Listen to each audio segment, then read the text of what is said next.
Terimalah salam perjanjian baru. Maranatha, Tuhan Yesus segera datang.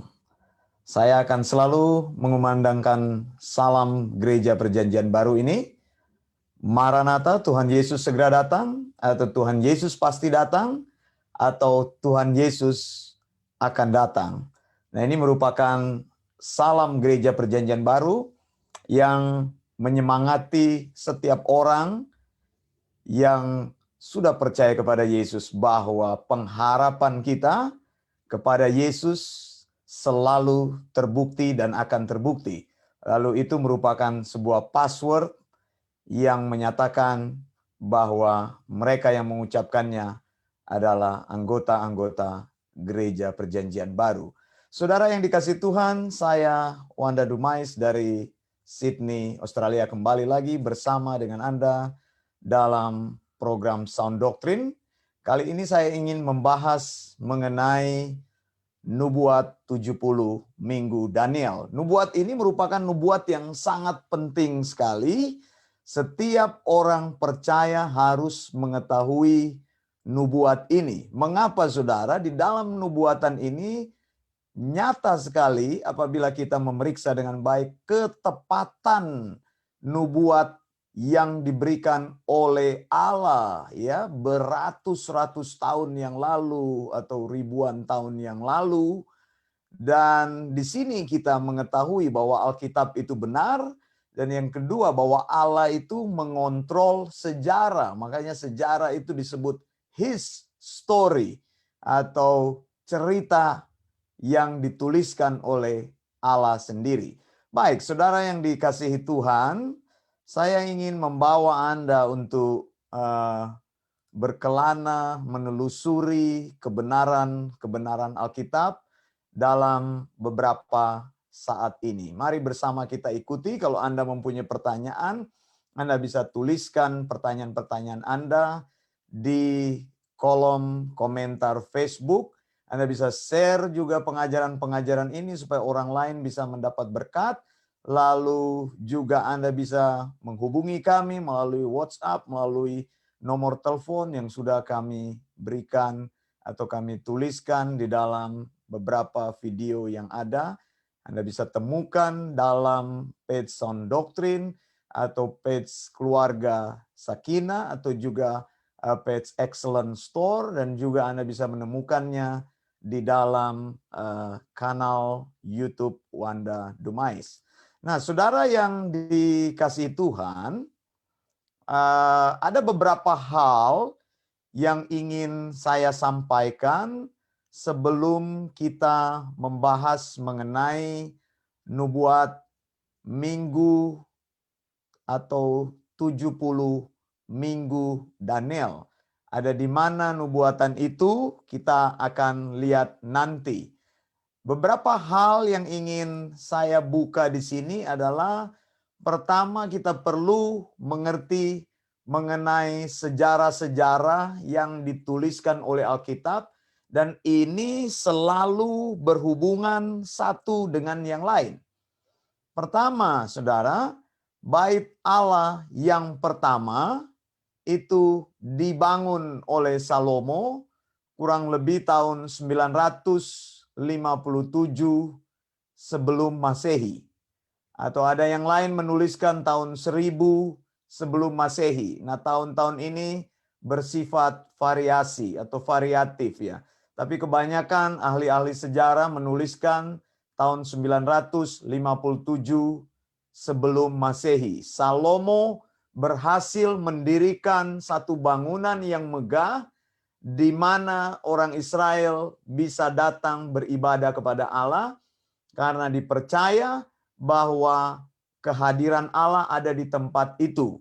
Setelah lama mereka tidak mempunyai tempat beribadah.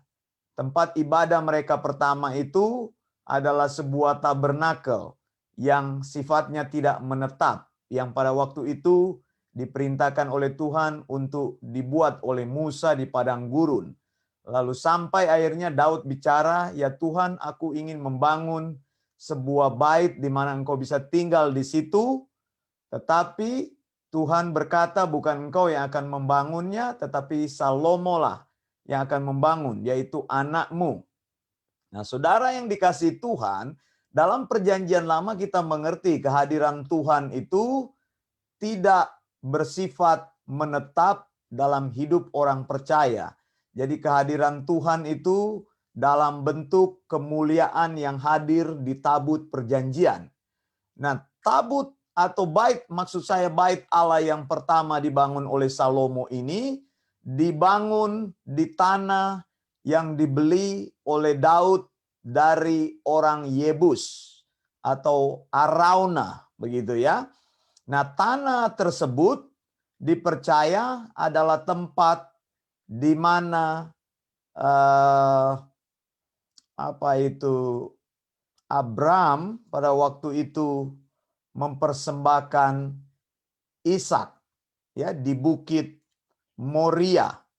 Begitu, dan Bukit Moria ini adalah tanah yang di kemudian hari dibeli oleh Daud dari Arauna. Nah, kemudian tanah tersebut menjadi tanah kompleks di mana Salomo mendirikan bait Allah yang pertama. Tahun 957. Saudara yang dikasihi Tuhan, kemudian sejarah bercerita atau kita tahu di dalam sejarah, di dalam Alkitab, bahwa Nebukadnezar II akhirnya mengepung Yerusalem tahun 597. Nubuat ini sebenarnya sudah diberitakan oleh para nabi pada waktu itu. Para nabi memberitahu kepada Raja Yehuda, kamu sebenarnya jangan melawan kepada bangsa Babel. Kamu tunduk saja kepada bangsa Babel karena ada waktunya kamu akan dikuasai. Tapi raja saat itu, Raja Yoyakim atau Yekonya itu tidak mendengarkan kata-kata nabi. Dia justru bersekutu dengan Mesir. Nah, saat itu dia berpikir kalau dia bersekutu dengan Mesir, maka dia bisa mempunyai kekuatan melawan Nebukadnezar. Begitu ya. Tetapi ternyata di dalam cerita selanjutnya justru raja ini terbunuh. Begitu ya. Dan Yerusalem akhirnya jatuh di tangan Nebukadnezar sesuai dengan apa yang sudah dinubuatkan. Lalu di dalam dua raja-raja ini kalau kita baca, akhirnya raja pengganti tersebut akhirnya bersama dengan orang-orang Yehuda, mereka dibuang ke Babel. Semua orang-orang yang kuat dibuang ke Babel. Lalu kemudian sejarah mencatat tahun 586 sebelum Masehi, akhirnya bait Allah itu dihancurkan. Kemuliaan Israel hilang dan orang Israel akhirnya terusir dari negaranya. Nah, ini sebenarnya berhubungan penting dengan, saya mau tunjukkan bagaimana mimpi dari Daniel. Bukan mimpi Daniel, maksud saya mimpi Nebukadnezar yang ditafsirkan oleh Daniel mengenai patung emas yang besar itu. Bahwa ada waktunya nanti Babel menguasai seluruh dunia. Dan kita lihat tadi tahunnya di mana saat Israel atau Yehuda katakanlah, karena bangsa Israel sudah terpecah dua kan, saya sudah pernah jelaskan, yaitu kerajaan utara ibu kotanya Samaria, mereka bernama kerajaan Israel, lalu kerajaan selatan yaitu ibu kotanya Yerusalem, mereka dinamakan Yehuda. Nah, bangsa Babel ini akhirnya berkuasa dan orang Yehuda maksud saya dibuang ke sini.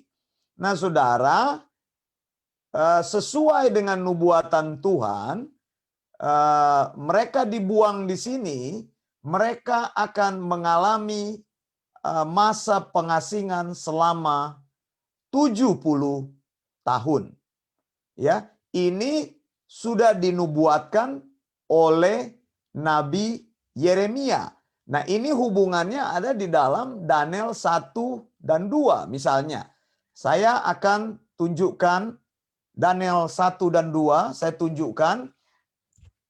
tunjukkan kepada saudara di sini Daniel 1 dan 2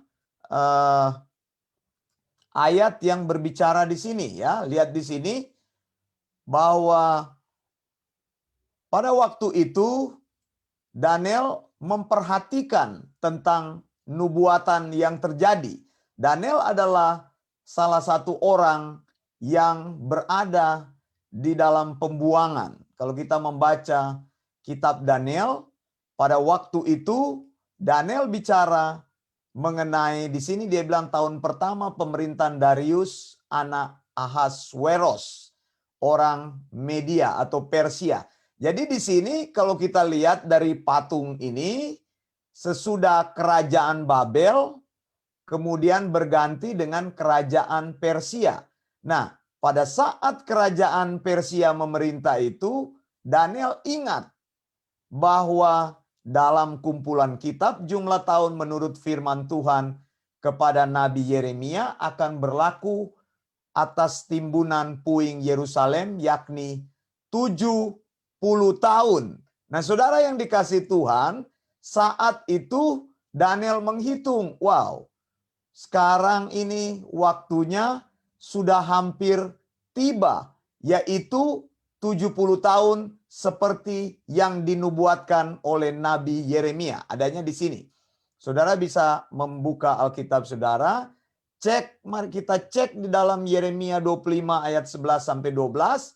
Firman Tuhan melalui Yeremia katakan bahwa seluruh negeri dan bangsa-bangsa akan takluk kepada Raja Babel 70 tahun lamanya di sini ya. Nah, tadi Daniel sudah mengecek. Sekarang waktunya hampir 70 tahun. Berarti sebentar lagi kita akan bebas sesuai dengan firman Tuhan. Lihat di sini ya, ayat 12 Yeremia bilang, kemudian sesudah genap 70 tahun, maka aku akan melakukan pembalasan kepada Raja Babel. Firman Tuhan bicara seperti itu. Lalu di dalam Yeremia 29, lihat di sini banyak sekali kan ayat ini dikutip oleh kita ini. Ayat yang paling banyak dikutip ayat 11.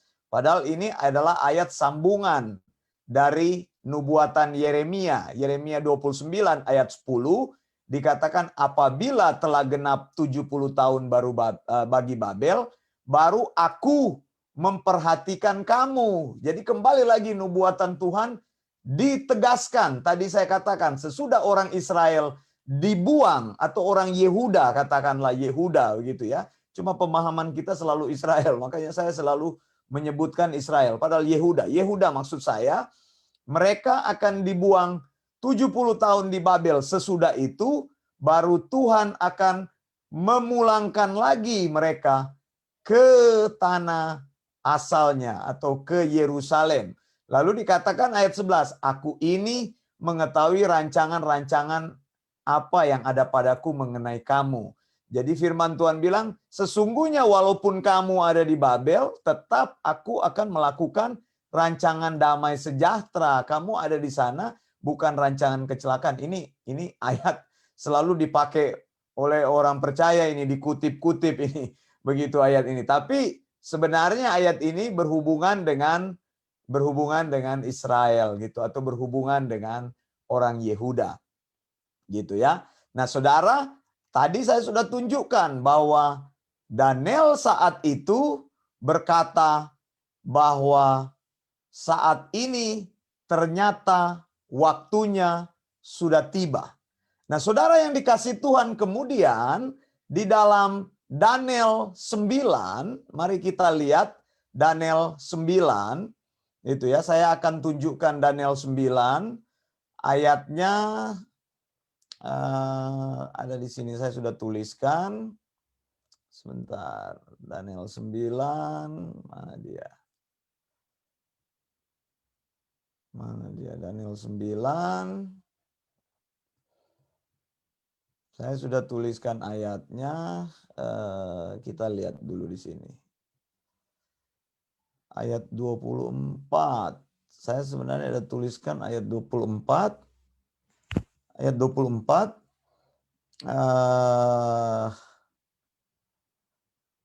Sebentar, mana dia? Ayat 24.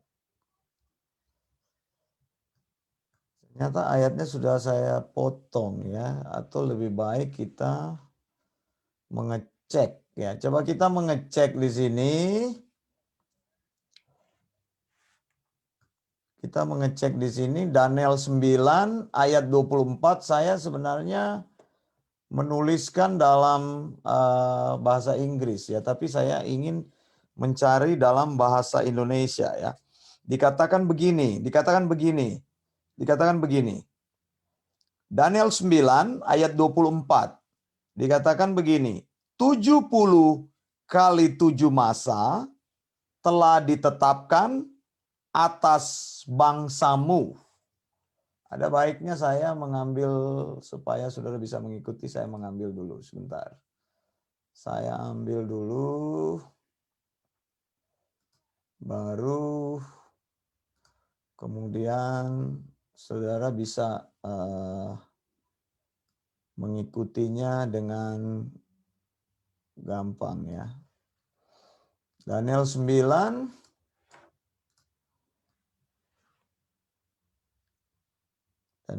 ayat 24. Saya kopikan ayat ini. Ini nubuatan yang akan kita bahas pada malam hari ini. Saya tuliskan dulu. Ya. Daniel 9 ayat 24. Dan seterusnya sampai dengan ayat yang ke-27.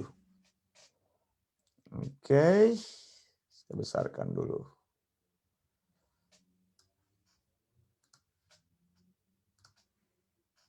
Ya, dikatakan begini, pada waktu tadi ketika Daniel mengecek dalam kitab, ya dalam Torah dia mengecek catatannya, ternyata dia menemukan tadi menurut firman Tuhan bahwa masa 70 tahun ini sudah tiba, begitu ya, pada saat tahun pertama pemerintahan Darius.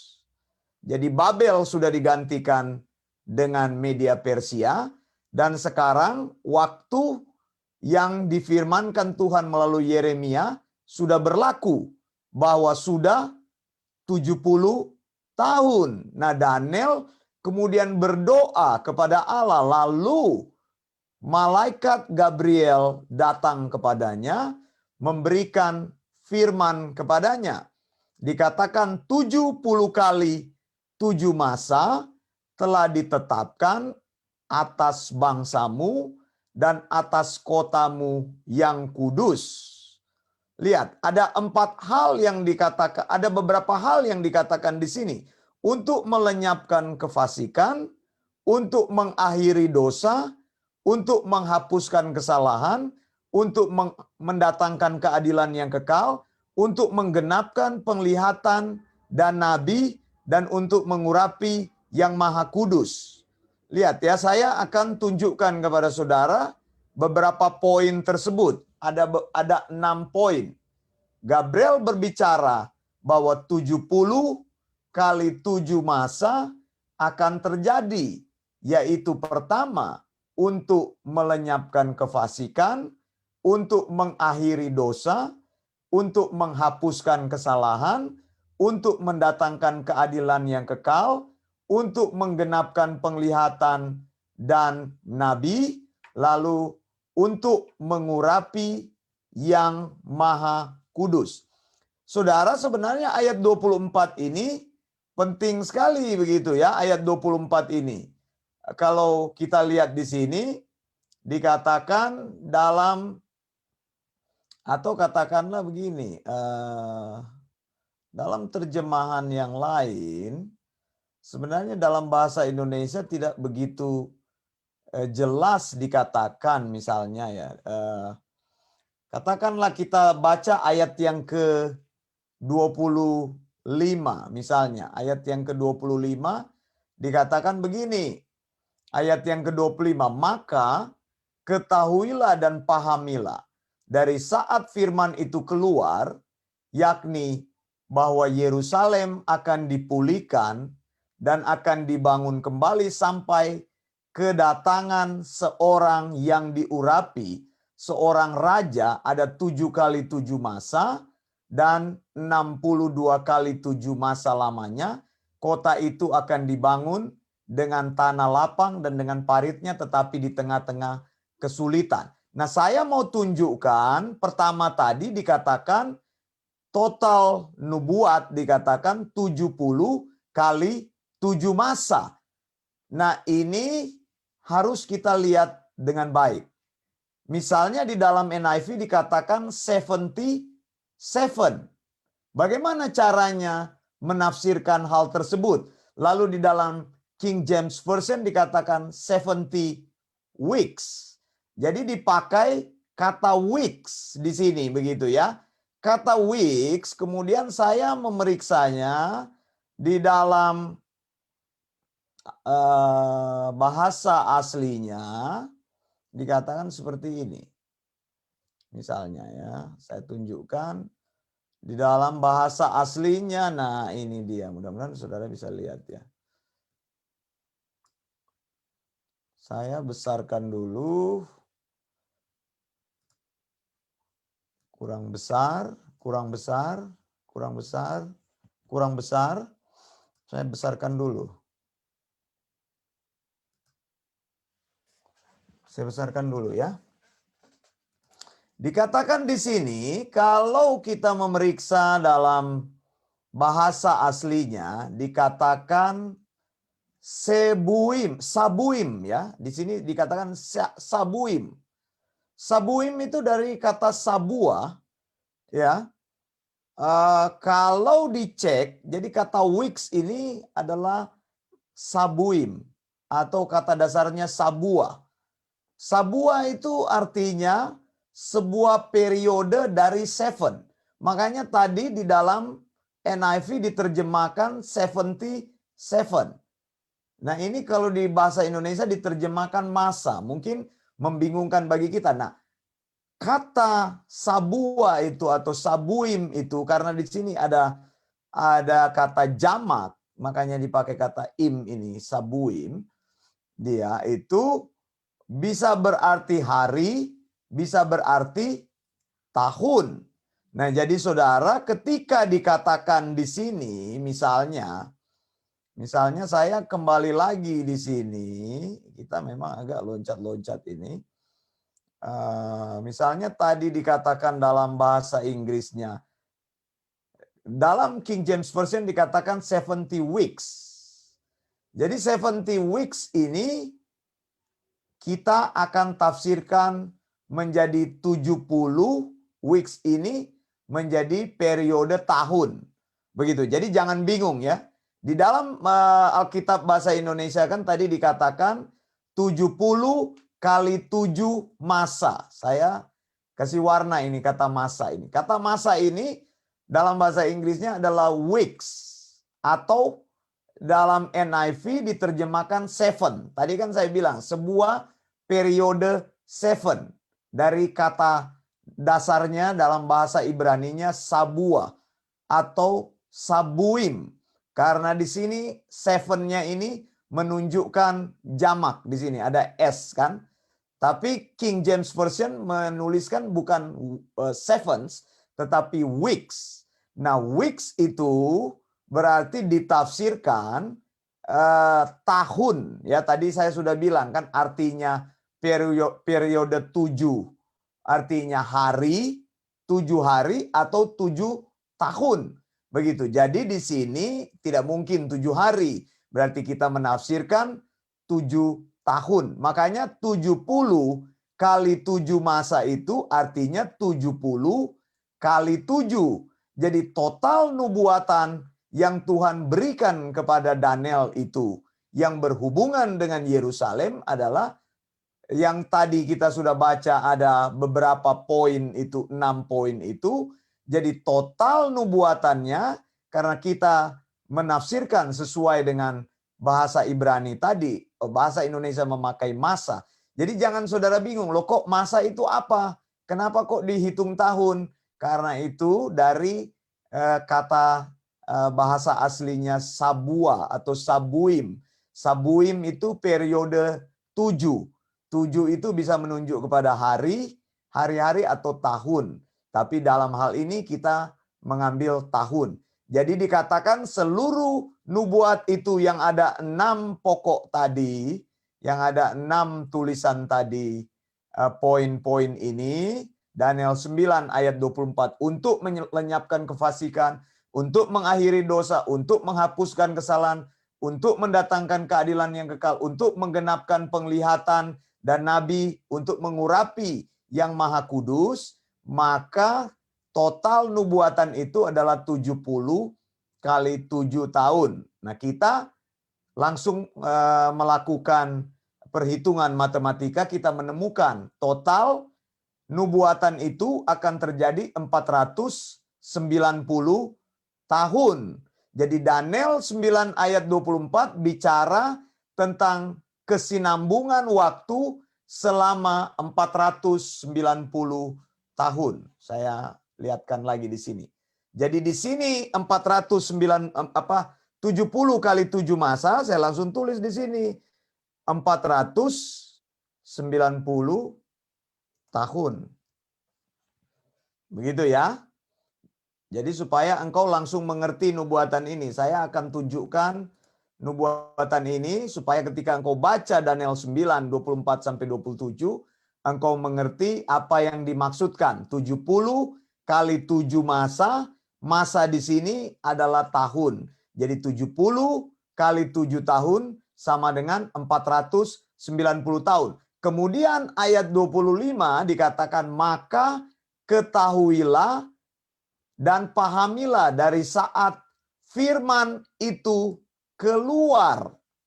Nah, kapan firman ini keluar? Hal ini yang perlu kita eksegesis dengan baik karena akan menentukan penghitungan-penghitungan selanjutnya dan kita akan menemukan tahun yang tepat di mana Tuhan menuliskan sejarah yang tepat, begitu.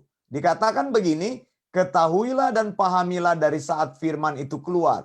Yerusalem akan dipulihkan dan temboknya akan dibangun kembali. Nah saudara, tadi kita kan sudah periksa, saya katakan tahun 586 kota Yerusalem itu ditaklukkan, lalu penduduknya dibawa ke pengasingan ke Babel, lalu saat itu juga bait Allah yang dibangun Salomo di tahun 957. Ingat ya, tahun-tahun di sebelum Kristus itu hitungannya minus, mundur begitu. Mundur kan, dari besar menjadi kecil. Begitu. Jadi 957 dibangun, kemudian Yerusalem di capture itu tahun sebenarnya saya mau tunjukkan langsung besarnya tadi apa itu. Bait Allah diruntuhkan tahun 586, tapi sebelumnya di sini sebelumnya di capture tahun berapa tadi? Kita lihat di sini. Saya sudah tunjukkan tahunnya tadi. Kita lihat dulu sebentar, mana dia?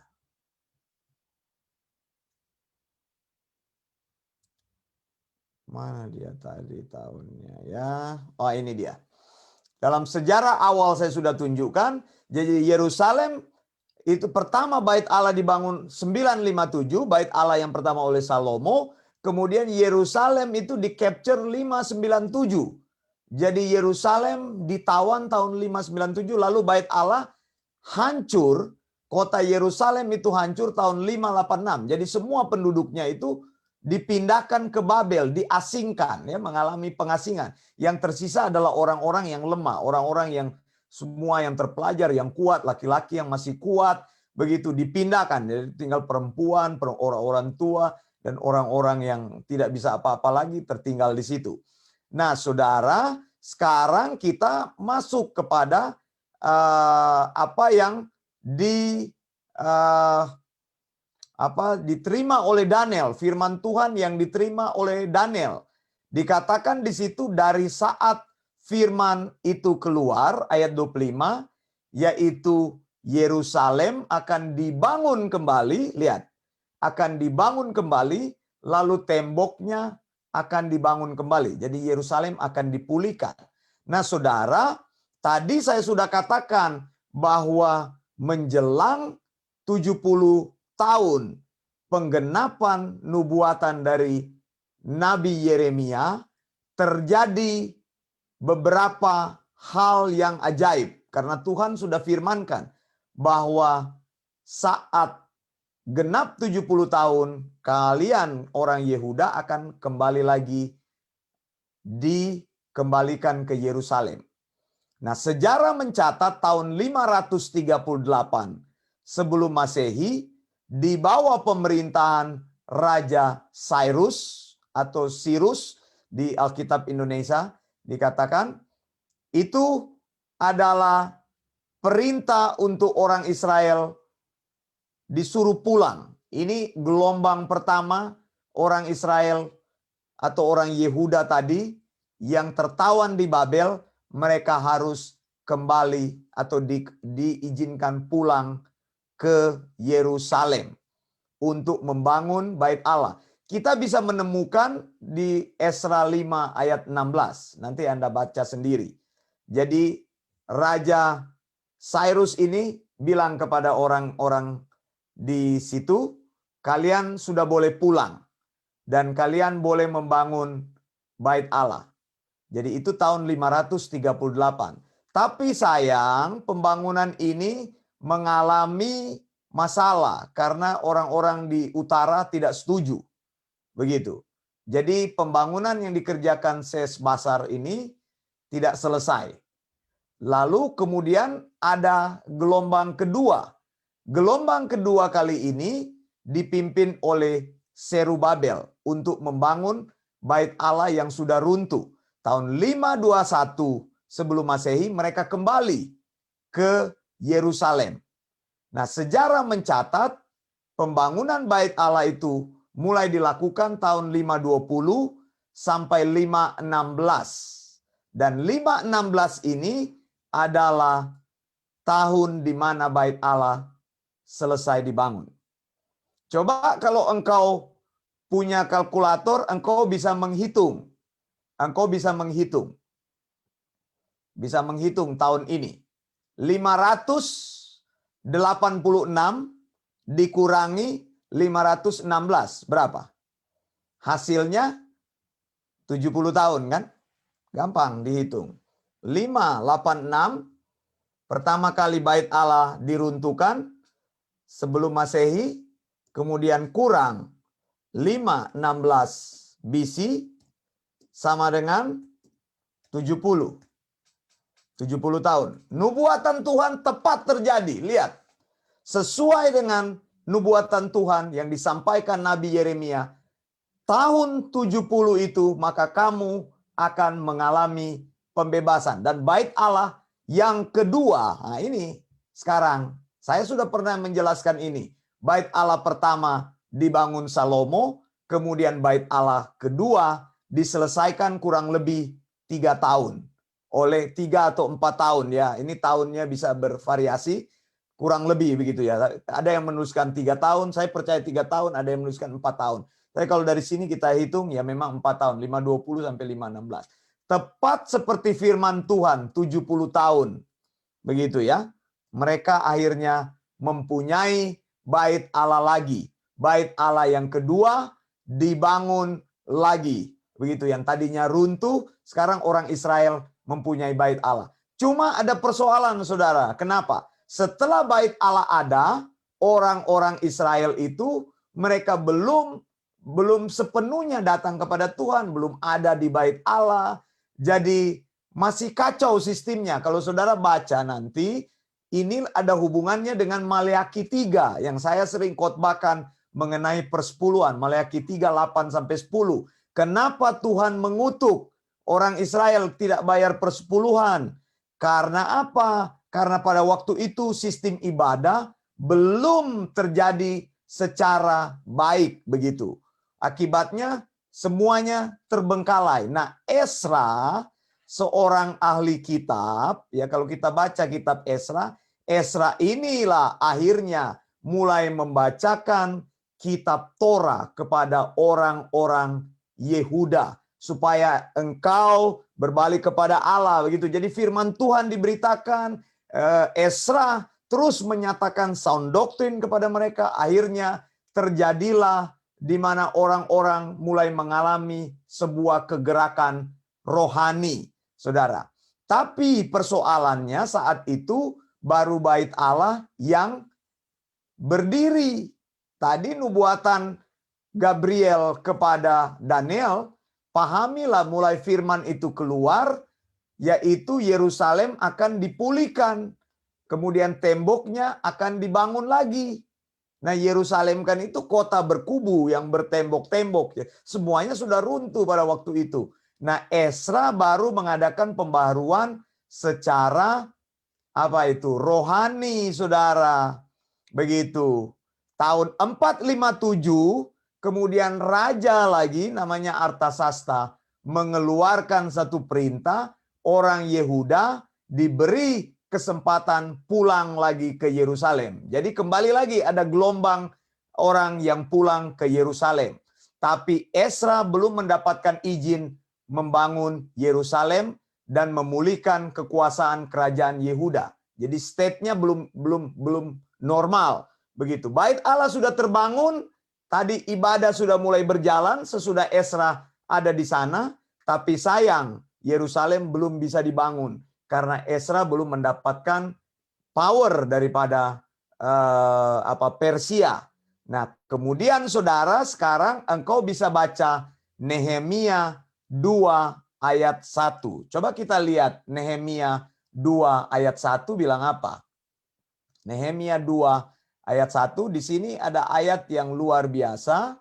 Kita bisa lihat bahwa, sebentar saya cari.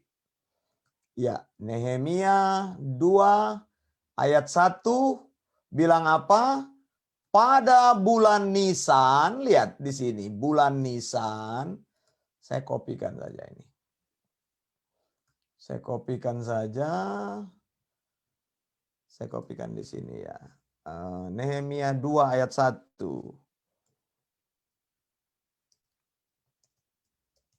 Nehemia 2 ayat 1 bilang,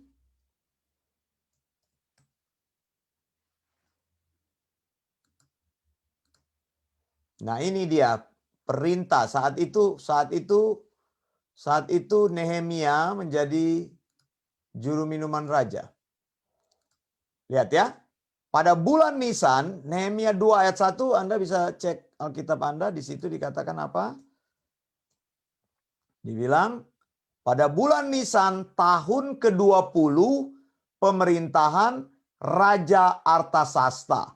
Ketika menjadi tugasku untuk menyediakan anggur, dan aku mengangkat anggur dan menyampaikannya kepada raja, karena aku kelihatan sedih yang memang belum terjadi di hadapan raja. Nah, kita menemukan di sini ada, kalau Anda baca seterusnya di situ, akhirnya dikatakan bahwa Nehemia, karena dia bersedih hati, raja tanya, kenapa? Oh, tuanku raja, dikatakan, dia bilang, aku sedih sekali, dia bilang, karena apa? Pekuburan nenek moyangku masih menjadi reruntuhan, pintu-pintu gerbangnya habis dimakan api, jadi kota Yerusalem belum dibangun begitu. Jadi dia bilang, kalau raja berkenan, utus aku ke Yehuda, ke kota pekuburan nenek moyangku, supaya aku membangunnya kembali begitu. Lalu akhirnya raja berkenan dan mengutus dia. Nah, itu terjadi dikatakan tahun 20 pemerintahan Raja Artasasta. Dalam sejarah, Raja Artasasta atau Artaxerxes ini, yang pertama dari Persia itu, memerintah di antara tahun 465 sebelum Masehi sampai 424 sebelum Masehi. Kalau kita lihat, kita kurangkan 465 ini kurang 20, berarti ketemu tahunnya di sini 445 sebelum Masehi. Nehemia menerima perintah dari raja. Jadi di sini sekarang kita sudah menemukan jawaban dari apa yang sedang kita cari di sini. Daniel 9 ayat 25. Dari saat firman itu keluar, maksudnya kapan? Tadi akhirnya kita ketemu. Disitulah Nehemia lah yang menerima perintah dari raja untuk membangun kota Yerusalem, memulihkan Yerusalem dan membangun tembok-temboknya. Jadi kita tulis di sini 445 sebelum Masehi. Itu kan, ketemu sekarang angkanya, ketemu tahunnya sekarang. Jadi ingat baik-baik, nubuatan ini mulai berlaku tahun 445. Daniel 9 ayat 25 katakan Yerusalem akan dipulihkan dan dibangun kembali. Lalu bagian berikutnya dikatakan sampai pada kedatangan seorang yang diurapi, seorang raja. Nah, dalam bahasa Inggris, di dalam bahasa Indonesia tidak begitu jelas dikatakan seorang yang diurapi, tapi saya periksa kata urapan di situ berarti Masiah gitu, atau Mesias, the Prince begitu, Messiah, the Prince begitu ya. Anda bisa cek dalam King James Version atau dalam bahasa aslinya disebut Masiah. Makanya saya selalu bilang kata yang diurapi itu selalu menunjuk kepada Kristus. Begitu, kalau engkau berdoa jangan berdoa ya Tuhan urapi hambamu supaya dia bisa memberitakan firman. Yang diurapi itu cuma Kristus. Jadi kata urapan itu adalah kata yang pas sekali ditujukan kepada Kristus. Masiah atau Mesias atau yang diurapi. Begitu. Jadi orang yang diurapi itu hanyalah Kristus sendiri. Kita tidak boleh memakai kata yang diurapi.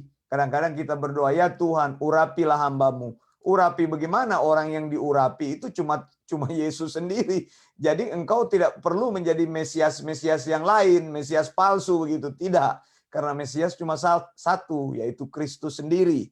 Ini di sini dikatakan sampai kedatangan yang diurapi. Jadi juga kalau berdoa jangan bilang, ya Tuhan berikanlah urapanmu. Ya Tuhan urapilah kami. Atau ada lagunya, urapilah kami dengan minyak baru. Itu tidak alkitabiah saudara. Ya, kita harus belajar firman yang alkitabiah, belajar yang sound doctrine. Kalau Tuhan katakan seperti ini A, ya ikuti A, jangan tambahin, jangan kurangi. Jadi urapan itu tidak benar, ya, tempat yang diurapi itu tidak benar, orang yang diurapi tidak benar, karena urapan itu hanya menunjuk kepada Masiah atau Mesias atau orang yang diurapi atau dialah raja atau Kristus itu sendiri. Nah, dikatakan oleh Alkitab ada 7 kali 7 masa.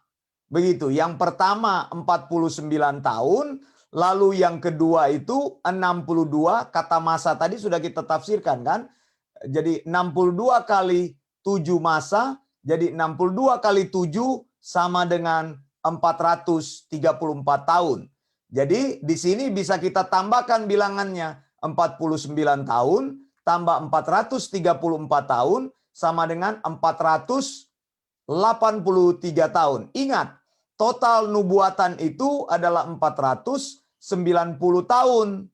Berarti 490 tahun dikurangi dikatakan sampai pada kedatangan Mesias. Atau ini sudah jelas bicara Mesias berarti bicara Kristus. Jadi ketika Yerusalem dibangun, dipulihkan, temboknya dibangun, jadi tahun berapa tadi? 445 saya bilang, firman Tuhan itu keluar sampai kepada kedatangan Kristus itu. Jadi jumlah nubuatan yang diterima Daniel adalah 483 tahun. Nah, kita harus menemukan korelasi ini, yaitu 69 minggu kan, lihat ini kan. 62 minggu tambah 7 minggu sama dengan 69. Sebenarnya nubuatan ini ada 70 minggu. Tapi sampai pada Kristus itu hanya 69. Sisanya itu yang saya sudah bilang, sisanya minggu terakhir 1 kali 7 sama dengan 7 tahun. Makanya saya sudah beritahu kan grafiknya ini. Ini saya kasih lihat lagi grafiknya, mana dia. Semua ini nubuatan ini berkaitan satu sama lain di dalam Alkitab. Itu sebabnya saya jelaskan dari awal supaya saudara mengerti bagaimana menghubungkan nubuatan ini sehingga menemukan kesinambungan nubuatan ini. Mana dia gambarnya? Lihat gambarnya di sini.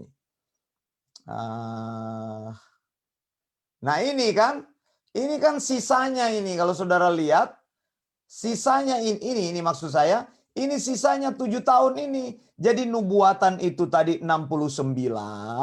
Tadi 69 itu sampai pada Kristus di sini. Kemudian ada masa antara ini, gap itu. Apa itu? Masa sisipan. Gereja ini ya, saya sedang mencari kata itu ya. Jadi ada masa sisipan. Gereja ini adalah masa sisipan. Yang makanya seringkali orang bingung gereja dengan Israel itu disamakan gitu. Gereja itu dibilang Israel rohani, gereja itu adalah orang yang menerima janji Israel. Tidak, gereja ini berada di masa sisipan ini. Lihat, tadi 483 tahun itu sampai di sini. Kemudian tersisa minggu terakhir nih, 7 tahun nih, 1 kali 7 masa kan. Jadi di 1 kali 7 masa itu 7 tahun dibagi 2 nanti 3,5 tahun, 3,5 tahun. Makanya nubuatan ini bicara mengenai masa yang akan datang. Nanti masuk ini masa tribulasi, ini masa antikris ini. Saudara, jadi 3,5 tahun, 3,5 tahun jadi 7.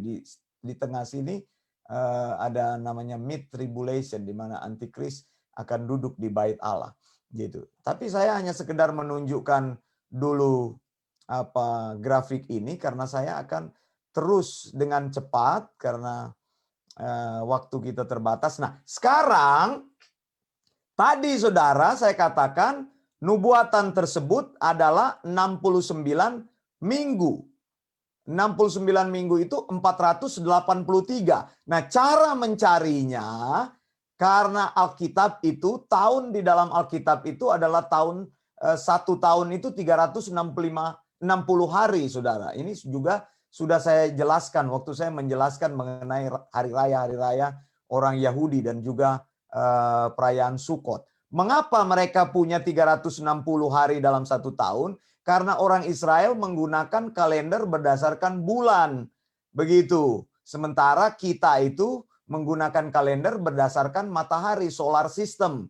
Jadi di sini 29,5 hari, kalau dikali 12 itu dapatnya 360 hari. Berbeda 11 hari dengan waktu kita yang menggunakan kalender Gregorian atau kalender matahari. Jadi cara mencarinya begini, 483 tahun itu dikali 360 hari sama dengan 173.880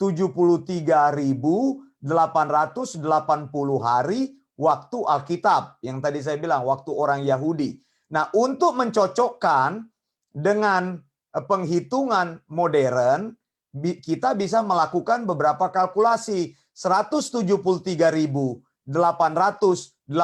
hari dibagi dengan waktu modern gitu, waktu kita yang menggunakan solar system 365,2645 begitu ya, atau bisa menggunakan juga, saya menggunakan perhitungan lain begitu ya, atau katakanlah begini, kita gunakan saja ini 173,880 itu dibagi dengan 365 hari 0.2465 dalam solar system. Itu kurang lebih akan ketemu 477 tahun. 477 tahun ini adalah tahun Gregorian, tahun sekarang. Begitu. Nah, tadi saya sudah katakan kepada kita, nubuatan itu mulai diterima oleh Nehemia tahun ke-20 pemerintahan Raja Artasasta, dan kita menemukan tahun ke-20 itu adalah 445 sebelum Masehi. Jadi kita bisa melakukan langsung pengurangan di sini. 477 tahun ini pembulatan ya dari fraction ini. Sebenarnya kalau dihitung tetap dia ketemu 477 tahun. Kalau saudara menghitung dengan matematika akan ketemu angka ini. 445 sebelum Masehi dikurangi waktu di mana sudah kita hitung di sini yang tadi 69 week, ini 483, itu ketemu angkanya 32 tahun. Ini 32 tahun ini adalah AD ini. Anno Domini atau tahun Masehi. Sebenarnya kalau kita cek di dalam kalender 32 tahun ini adalah tahun di mana ketika Yesus muncul ya di Minggu Palem dan dielu-elukan sebagai raja. Jadi Yesus itu memulai pelayanannya itu pada musim. Lihat tadi Nisan ya, bulan Nisan. Nisan itu adalah bulan di mana musim apa itu ya, musim semi ya, musim semi ya, mulai berlaku musim semi. Tapi Yesus memulai pelayanannya jatuh pada musim gugur ya, musim gugur tahun 28 itu Masehi, AD ya. Di sini tahun kenapa 32? Begitu. Karena tahun 32 adalah, Anda bisa cek dalam Matius 21 ayat 1 sampai 11. Ketika Yesus masuk ke Yerusalem. Lihat Matius 21 ayat 1 sampai 11, ketika Yesus dan murid-muridnya telah dekat Yerusalem. Begitu ya. Nah, saudara, sebenarnya ini waktu Yesus masuk ke Yerusalem ini adalah saat terjadi Paskah. Masih ingat kan? Paskah di Yerusalem adalah Paskah yang besar. Saat itu orang Israel mempunyai apa yang disebut dengan Shalos Regalim. Shalos itu kan 3 dalam angka Israel. Shalos Regalim itu artinya perayaan-perayaan besar. Yaitu pertama Pesak, lalu yang kedua Safot, dan yang ketiga adalah Sukot. Nah, Yesus memasuki Yerusalem pertama karena disinilah dia akan menyerahkan dirinya sebagai korban Paskah. Dan ini tepat di bulan Nisan. Sama seperti ketika Nehemia menerima perintah dari Raja Artasasta itu. Di bulan Nisan. Lihat di sini, engkau bisa baca sendiri Matius 21 ayat 1 sampai 11. Lalu dikatakan orang banyak melemparkan pakaian di jalan, lalu mereka berteriak, Hosana bagi anak Daud, diberkatilah dia yang datang dalam nama Tuhan, Hosana di tempat yang maha tinggi.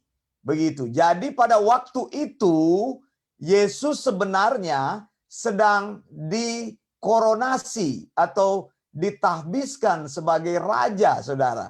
Masih ingat saya katakan pada saat 1 Tisri itu orang-orang meniup terua ya, makanya Rosh Hasana juga namanya Yom Terua, meniup sangkakala, yaitu raja dikoronasi. Jadi pada waktu itu orang-orang berkata bahwa dia adalah raja dan orang tidak bisa menghalangi. Waktu itu semua orang melemparkan, lihat. Makanya ini disebut Minggu Palem. Orang-orang melemparkan ranting-ranting menyambut dia, katakan Hosana bagi anak raja. Nah, Sakaria sendiri sudah menubuatkan hal yang sama. Tadi dikatakan Hosana bagi anak Daud, diberkatilah dia yang datang dalam nama Tuhan, Hosana di tempat yang maha tinggi. Sakaria 9 ayat 9 sampai 9 berkata, bersorak-soraklah dengan nyaring hai putri Sion. Bersorak-soraklah hai putri Yerusalem, lihat rajamu datang kepadamu, ia adil dan jaya, ia lemah lembut, mengendarai seekor keledai seekor keledai beban yang mudah. Nubuatan Sakaria ini digenapi tahun 32 Masehi ketika Yesus memasuki Yerusalem. Dari mana Yesus memasuki Yerusalem? Saya tunjukkan. Yehezkiel 44 ayat 1 sampai 3. Baca ayat ini. Kemudian ia membawa aku kembali ke pintu gerbang luar dari tempat kudus yang menghadap ke timur. Gerbang ini tertutup. Lalu Tuhan berfirman kepadaku, pintu gerbang ini harus tetap tertutup. Jangan dibuka dan jangan seorang pun masuk dari situ, sebab Tuhan Allah Israel sudah masuk melaluinya, karena itu gerbangnya harus tetap tertutup. Saudara, Yehezkiel menubuatkan bahwa Tuhan akan masuk ke Yerusalem melalui pintu gerbang timur atau Golden Gate. Dan sesudah Tuhan masuk melalui pintu itu, tutup pintu itu. Tidak boleh ada yang buka. Cuma boleh raja yang masuk atau keluar baru bisa dibuka. Dikatakan di situ, lihat, hanya raja itu, oleh karena ia raja boleh duduk di sana, makan, santapan di hadapan Tuhan. Raja itu akan masuk melalui balai gerbang dan akan keluar dari situ. Saya ingin memberikan kepada saudara satu nubuatan ini. Lihat, ini Golden Gate. Golden Gate ini ditutup tahun 1541 oleh Ottoman, oleh Sulaiman, penguasa dari Turki. Begitu ya. Karena pada waktu itu Yerusalem jatuh ke tangan orang Muslim. Jadi di seal ini lihat ini. Ini sesuai dengan nubuatan Alkitab sebenarnya. Ottoman ini nggak tahu dia dipakai oleh Tuhan untuk menutup. Mengapa? Karena Ottoman itu mengetahui nubuatan tentang Mesias. Bahwa Mesias nanti akan datang kembali kedua kalinya, datang di Bukit Zaitun. Ya kan, kita tahu kan, di dalam Alkitab Yesus akan datang, dia menginjakkan kakinya di Bukit Zaitun, Mount Olive, kemudian masuk melalui gerbang emas. Nah, karena Ottoman tahu nubuatan ini, dia tutup. Nah, untuk menghalangi Mesias datang, dibangunlah semeteri di sini, pekuburan orang Muslim. Mengapa? Karena menurut kepercayaan orang Yahudi tidak boleh kena dengan mayat. Kalau kena mayat najis. Jadi untuk menghalangi Mesias datang. Lihat saudara, saya tunjukkan di sini ya, Golden Gate itu posisinya di mana. Ini Golden Gate ini posisinya di sini. Lihat, jadi Mesias itu nanti datang dari sini, dari Mount Olive, masuk melalui Golden Gate, kemudian datang ke Temple Mount, ini Yerusalem ini. Kan dikatakan di situ, dari Yerusalem dia akan memerintah. Nah, saudara lihat di sini, dia gambarnya di sini saya tunjukkan lagi. Ini Golden Gate, ini Mount Olive. Golden Gate ini ada di sebelah timur. Begitu. Nah, ini Temple Mount ini yang saya sudah bilang, sekarang ini ada gedung yang berdiri di sini, Al-Aqsa, Dome of the Rock, ini masjid.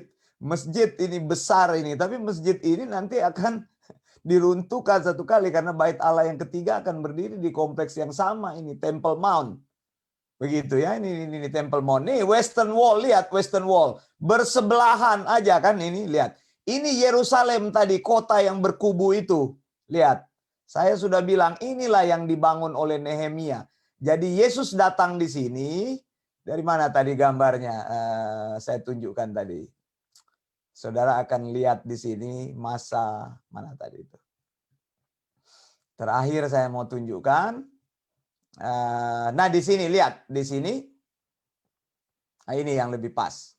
Jadi tahun 32 di sini terjadi apa yang sudah dinubuatkan tadi. Sesuai dengan nubuatan Daniel, 483 tahun tepat digenapi. Tapi nubuatan itu kan totalnya 490. Kita masih menunggu lagi 7 tahun yang terakhir. Minggu terakhir Daniel. Nah, di sini gereja mengalami rapture.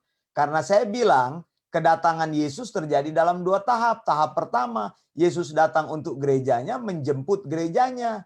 Begitu. Jadi gereja tidak akan mengalami rapture di sini. Kemudian saudara, ya, kemudian dikatakan di ujung daripada rapture ini, kedatangan Yesus tahap yang kedua. Yesus datang bersama orang percaya. Datangnya di mana? Menginjakkan kakinya di Mount Olive, kemudian masuk ke Yerusalem. Tadi ayatnya sudah kita baca.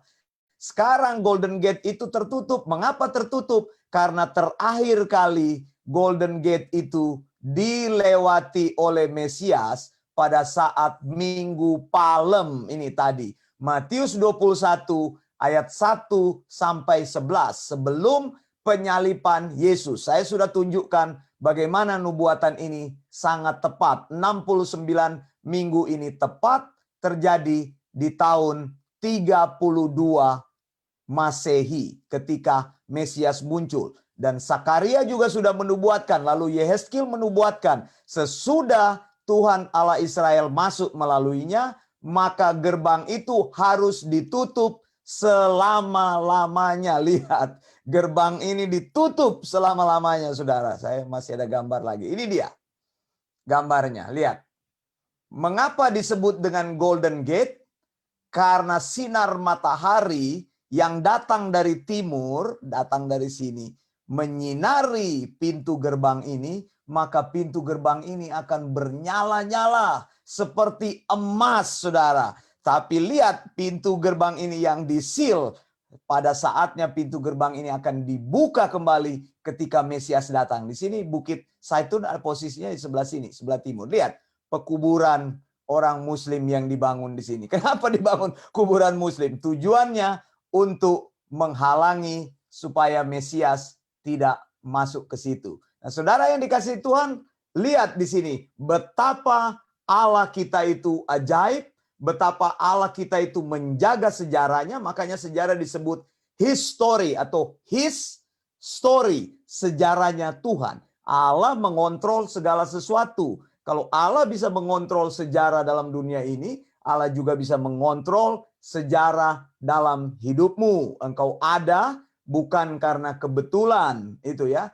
Kairosnya Allah itu berlaku dalam hidupmu. Allah bekerja dalam hidupmu. Saya percaya sound doctrine akan bekerja di dalam hidupmu. Engkau akan berdiri teguh dalam kebenaran. Engkau akan meyakini bahwa Alkitab yang ditulis oleh Tuhan ribuan tahun yang lalu itu menjadi Alkitab yang tetap up to date sampai hari ini. Dari Kejadian sampai Wahyu, semua yang difirmankan Tuhan akan digenapi. Tidak ada yang meleset satupun. Kita sudah memeriksanya bersama dan cuma di dalam firman Tuhan dari Kejadian sampai Wahyu kita meyakini itu adalah firman Tuhan yang theopneustos, nafas Allah. Firman Allah yang dinafaskan Allah. Dan itu adalah firman yang benar yang difirmankan Allah. Di dalam Alkitab itu semuanya adalah firman Allah. Dan Alkitab adalah firman Allah sepenuhnya. Tidak ada firman yang lain. Saya Wanda Dumais dari Sydney, Australia. Kembali lagi saya sampaikan salam gereja perjanjian baru. Maranatha, Tuhan Yesus segera datang. Blessings.